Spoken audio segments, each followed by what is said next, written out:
ऐसी मान्यता है वीरसेन जी कि जो भक्त किसी भी कारणवश मंदिर में प्रभु जगन्नाथ के दर्शन ना कर पाए, उससे उनके सुदर्शन चक्र को देखने मात्र से दर्शन का फल प्राप्त होता है। पर दर्शन ना कर पाने का कारण?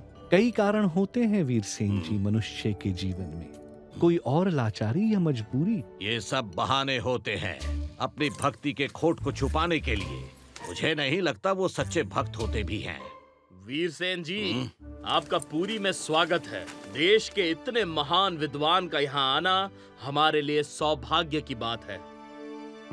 हमें लगा था हमारा स्वागत करने के लिए स्वयं पुरी के महाराज आएंगे। वो स्वयं आते, पर वो यात्रा पर गए हैं, बस आज ही लौटेंगे। आपके भोजन और रहने की व्यवस्था राजमहल में कर दी गई है। नहीं, हम मंदिर में ही भोजन लेंगे और यही हमारे रहने की व्यवस्था की जाए। वीरसेन जी, मंदिर में रहना कैसे संभव होगा? हम विष्णु भगवान के सबसे बड़े भक्त हैं। अगर हमारी बात नहीं मानी गई तो हम अभी यहाँ से चले जाएंगे। नहीं नहीं वीरसेन जी, आप हमारे अतिथि हैं। आपकी इच्छा पूरी करना हमारा कर्तव्य है। आज रात का भोजन यही होगा मंदिर में। पर सेनापति जी, मंदिर में रहना। हम मंदिर के पास के विश्राम गृह में इनके रहने का प्रबंध कर देंगे बड़े पंडा जी। इन्हें देखकर तो अब मुझे भी अहंकारी अभिमानी बनना है।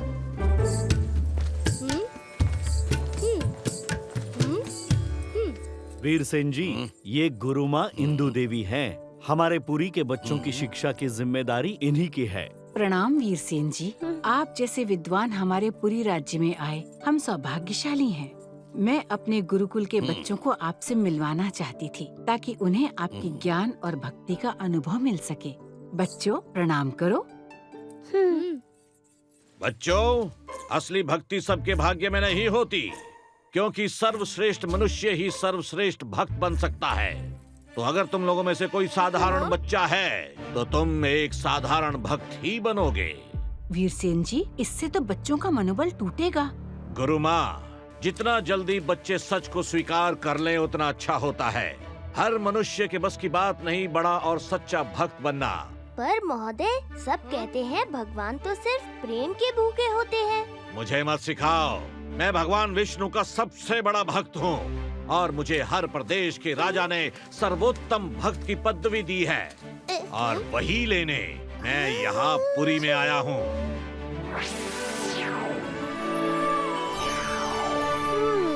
थोड़ी मस्ती की जाए।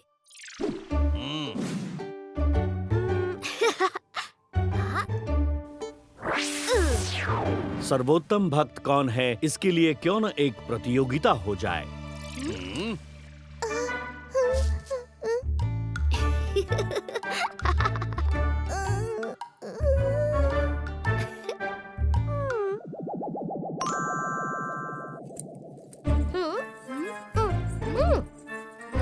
और इस प्रतियोगिता में हमारे ओर से भाग लेगा बलराम, क्योंकि बलराम कहता है कि जगन्नाथ प्रभु उसके मित्र हैं। अरे नहीं, ऐसी किसी भी प्रतियोगिता की कोई आवश्यकता नहीं है।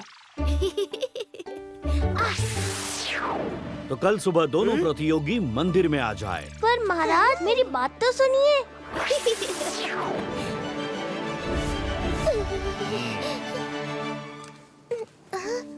महाराज, ये भक्त की प्रतियोगिता गलत है। मैं इस प्रतियोगिता में भाग नहीं लूंगा। किसी भक्त को अधिकार नहीं कि वो दूसरे भक्त को नीचा दिखाए।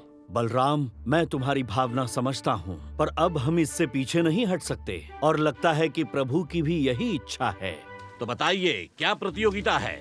सुनिए, कल प्रभु मेरे स्वप्न में आए थे और उन्होंने कहा कि वो आज अपने दोनों प्रिय भक्तों के घर आएंगे और जो उनकी सेवा संपूर्ण भक्ति भाव से करेगा वो उसी के घर भोजन करेंगे।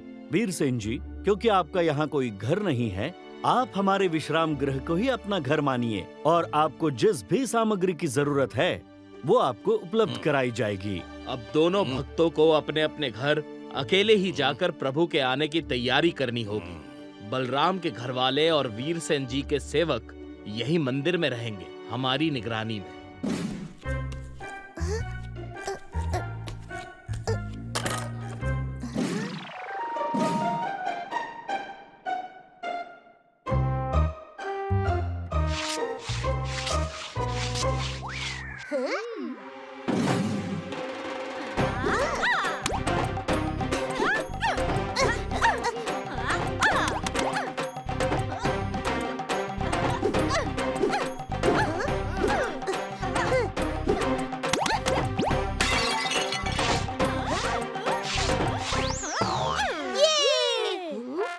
चलो चलकर वीरसेन जी की सहायता करते हैं।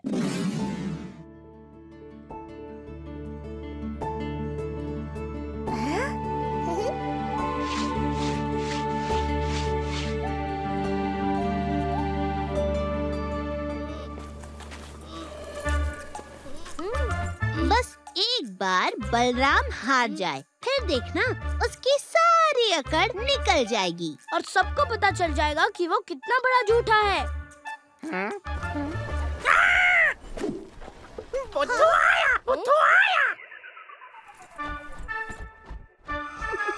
भोली, केला खाना है? बलराम तुम्हारे लिए ही केला खरीद रहा है। भोली खाएगी केला। भोली को पसंद है केला। भूत!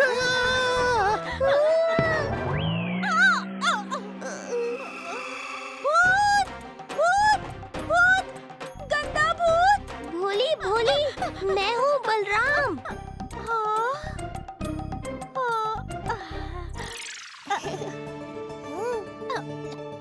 प्यारी भोली।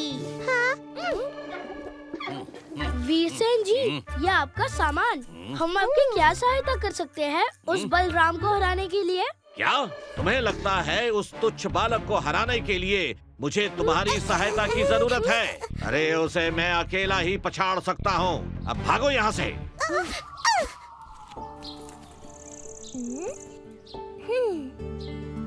जगन को खिचड़ी बहुत पसंद है, तो वही बना देता हूँ। और हाँ, खीर।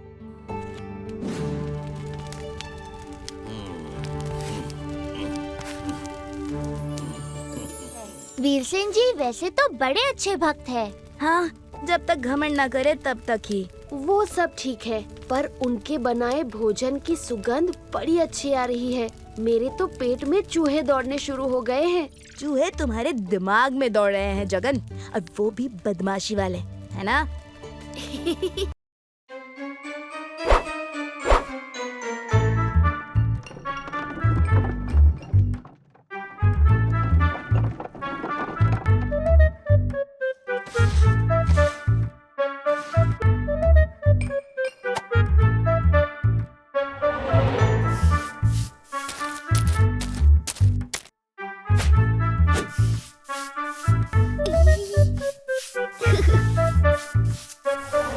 पता है बड़े पंडा जी, बटुक को कला से बहुत प्रेम है। कोई प्रेम नहीं है। मैं जानता हूँ भैया, आपने जानबूझकर मुझे इस प्रतियोगिता में निरीक्षण करने भेजा है। बटुकनाथ जी, एक भाई अपने दूसरे भाई को ना सताए, ऐसा तो नहीं हो सकता।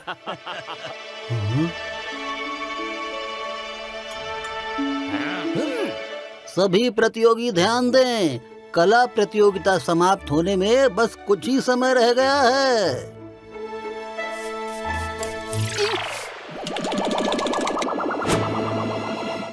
क्या हुआ मेरे भाई? वैद्य को बुलाओ कोई।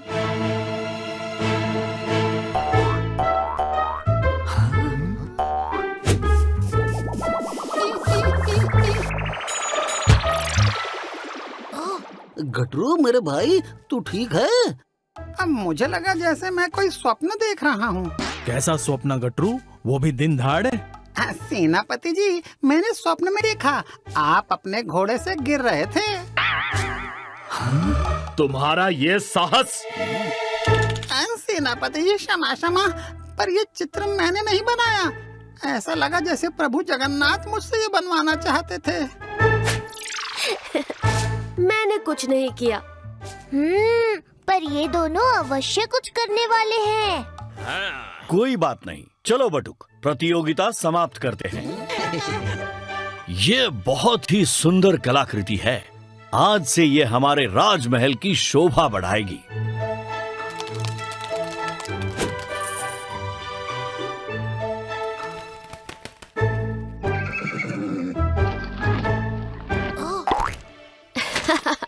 बस बस, अब सुनो, सेनापति जी को गिराना नहीं, ठीक है? शांत रहना। खुश?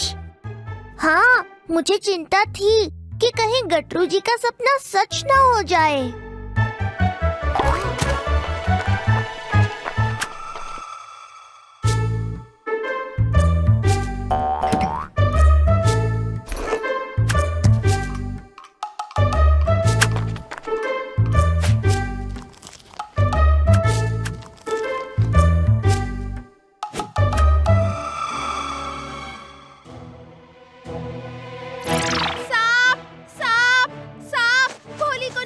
पॉइजन सांप।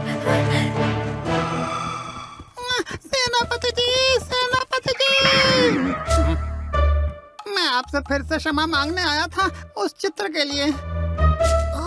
कोई बात नहीं गट्रू, वो तो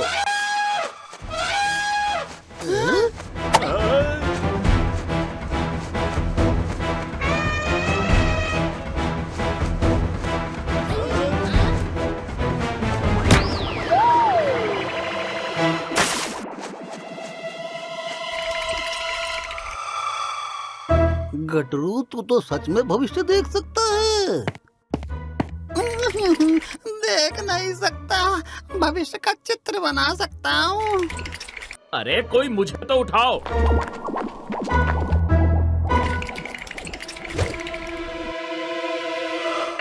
सांप मेरे पीछे लटक रहा है, बचाओ बचाओ।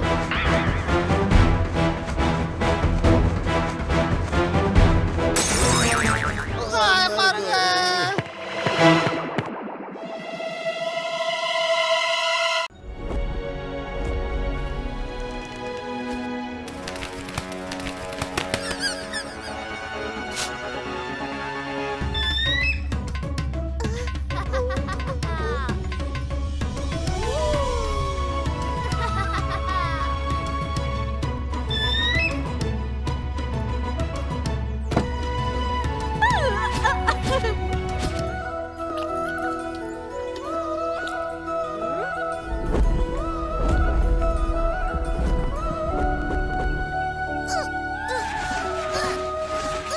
तुमने तो आज मेरे प्राण ही निकाल दिए जगन। क्या चुभा?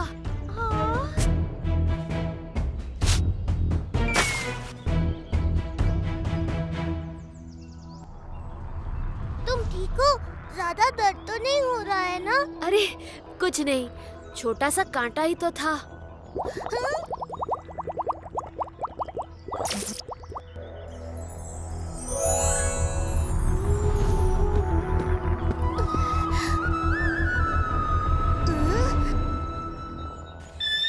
अरे जगन, वो देख, तेरे पावन चरणों से छूकर वो कांटा सुनहरा कमल बन गया। कमल अभी खिला नहीं, थोड़ी देर में खिल जाएगा। हाँ, और एक बार पूरी तरह उग जाए तो मैं ये सुनहरा कमल तुझे भेंट करूँगा। बस तब तक कोई इसे देखे ना। काम कठिन है, परंतु तुम चेष्टा पूरी करना। गरुड़, तुम जाओ, मैं बलराम के साथ रुकता हूँ।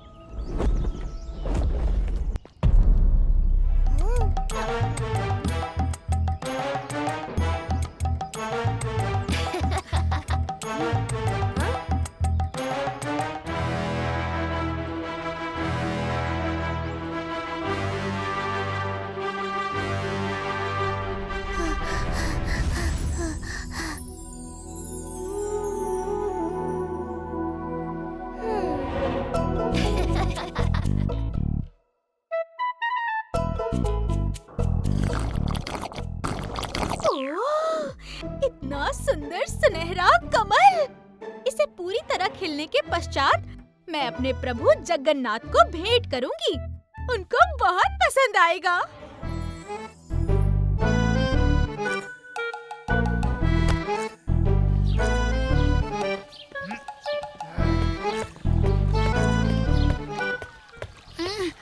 जल्दी जल्दी दलदल में मिट्टी भरो, हमें यहाँ फलों का बगीचा बनाना है।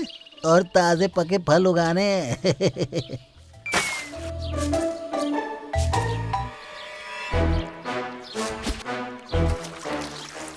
सत्यानाश, ये सब कौन आ गए?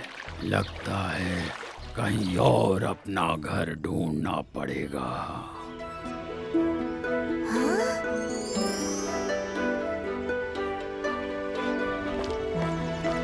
थोड़ी ही दूरी पर आगे तालाब है। चलो थोड़ा पानी पी लेते हैं। महोदय, मुझे लगता है आप गलत दिशा में जा रहे हैं। तालाब यहाँ नहीं, उस दिशा में है। आप वहाँ जाइए। हाँ? अच्छा हुआ बेटा, तुमने हमें बता दिया। चलो साथियों, हम उस दिशा में जाते हैं।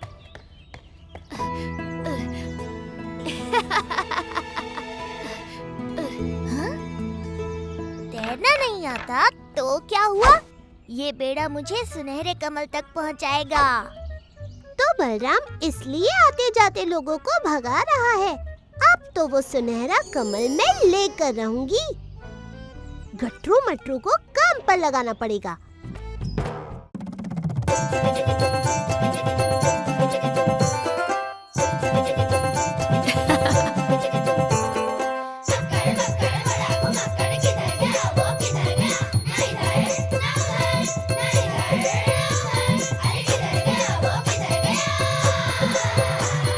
संकट भागे तुम दबा के जब वो साथ हो, है ना कोई उसके जैसा ऐसा यार वो।